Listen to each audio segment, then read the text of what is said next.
This film also touches on the cycles of generations and where you fit in the history of your own family. The traits that these characters have, you see in people that you know, that you're like, oh, that's someone who has cared for me, and like that's someone that I care for. The robot is a first-generation guardian robot. At the end of his term, it talks about finding new inspirations and new ways to express and contribute even after your, quote, job is finished. It explores the idea of what that robot does in the state of the empty nest syndrome after Céleste, who he raised, leaves for her first mission to space.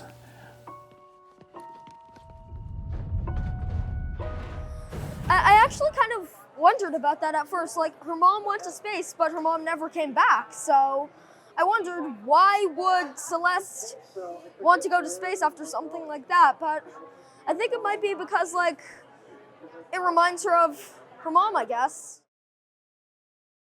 Ben pour moi, la mère représente plusieurs choses. C'est sûr que au départ, il y avait ce désir d'insuffler un bagage émotif à la quête. C'était sûr qu'il y avait d'abord l'idée d'une femme forte, d'une inspiration, d'une femme qui est allée au bout de ses rêves, même si Céleste n'a pas de père, elle ne s'est pas empêchée d'aller vers sa course aux étoiles.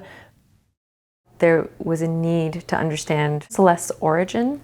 Mylène added Mother as a figure that was present in the story, but not actually physically there. She was an explorer who went off to space and was lost in space. Il y avait un aspect dans le scénario que Mylène a apporté qui est le double kiss. Ça a été comme un geste qui voulait dire beaucoup, qui nous parlait de la mère de Céleste. Et c'est par ce geste qu'on entre en contact avec la relation mère-fille de Céleste et Stella.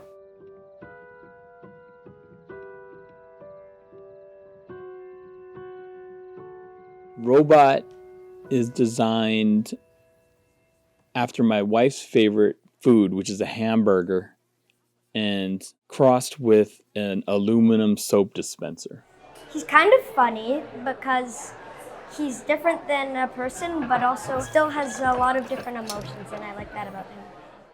We were still trying to keep this analog, like something that would be futuristic for the 1980s, but not so futuristic that he would suddenly become super advanced. And also how his eyes would move. We were looking at this kind of camera lens that could focus and defocus and had a little bit of a lid.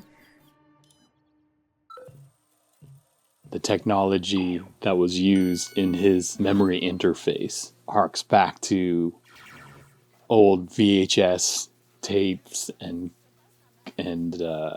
digital watches when they first came out in the 80s. So a lot of the design came from our experience using those early generation home computers and printers and whatnot. The main engine for me while I was writing it was the characters were there, but I was thinking about my own experiences, with my family growing up and celebrating those quiet moments that really changed my life.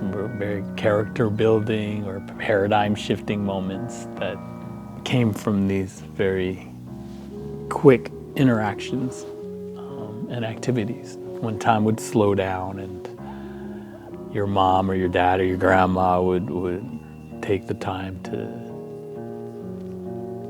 communicate something and teach you how to do something, and that would just open up a whole realm of opportunities and possibilities for future fun projects and whatnot. So for me, those were treasured moments.